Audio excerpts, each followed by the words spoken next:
Қайырлы күн тыңдарман, арнама тіркеліп лайк басуды ұмытпаңыз. Ертеде бір данышпан өмір сүріп, оның 3 ұлы, бір қызы болыпты. Қызы да, ұлдары да ақылды болып ер жетіпті. Айдан ай, жылдан жыл өтеді. Әкесі әбден қартаяды. Күндердің бір күнінде шал ұйықтай алмай дөңбекши береді.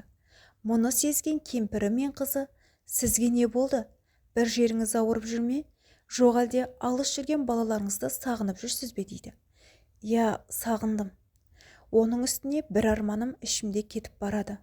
Сонда қызы әкесінің алдына келіп: "Арманыңызды айтыңыз, мүмкін көмегіміз теп қалар" дейді. Шал айтады: "Ешқандай құпия жоқ.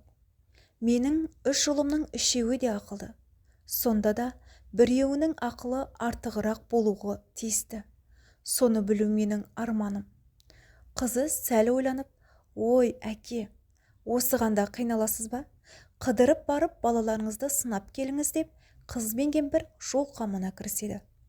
Азығын сусынын дайындап, атын реттеп беріп жолға салып жібереді. Аз жүрді ме, көп жүрді ме кім білсін, бір күні үлкен ұлына жетеді.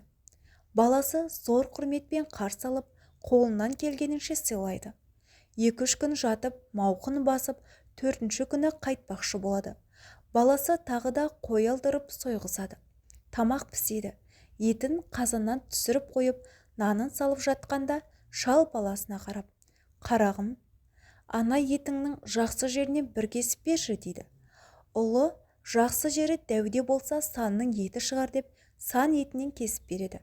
Шал аздап ауыз тиіп қойып қояды.